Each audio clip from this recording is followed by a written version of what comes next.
pains me to have to debate, ladies and gentlemen. But this is what I'm going to have to do, because much of the proposition's case today has been based on ignorance.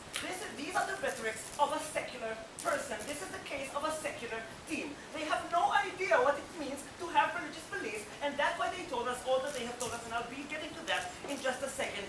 And I'll have quite a lot of rebuttal, but it will be worth the wait, trust me. Let's take a look at some of the additional things Lizzie had told us.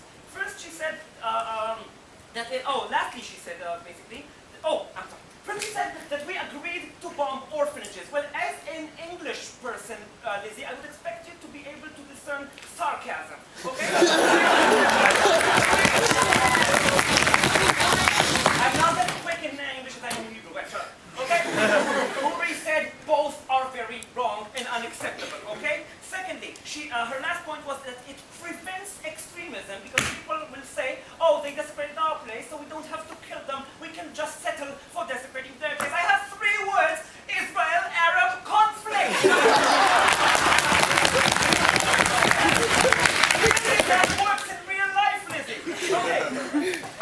What else? Demoralization. I'm going to be dealing with that at length in my own substantive material. So finally, the speaker for Nottingham asked us for criteria of what's legitimate and what's not. And I'm sorry, honestly. Dublin. Okay. Okay. Asked us for criteria. And we say that our premise in this debate is that proposition agrees that some things are illegitimate in war. Some things like bombing orphanages, poisoning rivers, stopping food from reaching civil population. If they don't agree to that, then they are crazy. Okay? But if they agree to that, then all we have to do in this debate is to show you how religion is identical to these criteria. And that is what we were doing. So they told us, Lizzie told us, that food is not as, religion is not an important food. These are only buildings, and they can go and pray in the church down the street. And these, we say, is the rhetoric of a secular person, because there is no difference between what Lizzie said in the view of a religious person to telling you guys that if we kill the queen, that's no problem, because that doesn't stop you from finding another woman and crowning her.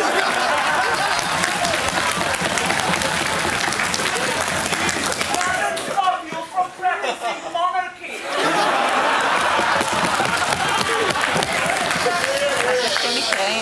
It's exactly, no thank you, it's exactly the same thing. Some people, they agree that food and water are very basic. For you, food and water are more important than religion, but for many people around the world, faith in their God is more important than food and water. We see Muslims committing suicide in the defense of the sanctity of their God. We see Buddhists starve themselves. We see Jews during the Spanish Inquisition that rather die than convert to Christianity. Okay, to these people, religion was more important than life itself. So if you defend their right in times of war to receive food and water, which is the source to life itself, how can you not defend to give them something that is more important than life itself?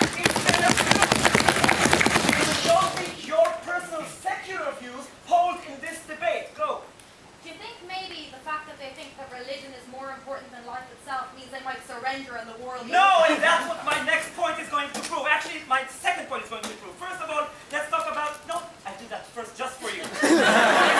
They said it will demoralize, and I want to further analyze the nature of religious belief. Because when does a person surrender and fold? When we hurt him, weaken him, and then he knows he has other things to lose, and he's too weak to defend them, so he folds. But when doesn't he surrender and fold? When he has nothing more to lose.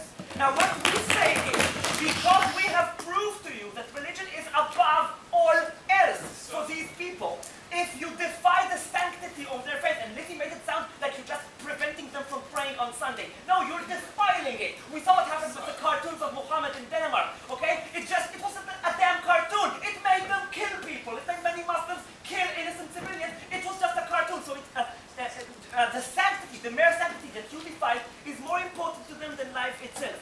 If you made them lose that, then you didn't hurt them just enough in order to get them to fold. You hurt them too much, to the extent that they think that the Holy of Holies, the most important thing to them, is lost. They have nothing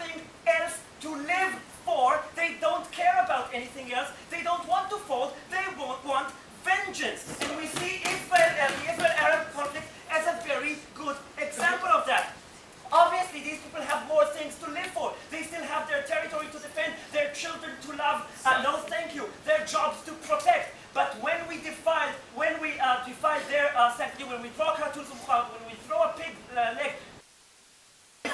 leg in their mask, they don't care about anything else. We say it doesn't demoralize them. It causes them to feel as though they have been hurt so badly that all is lost and all they want is to retaliate. That's the nature of religious belief. It doesn't cause demoralization.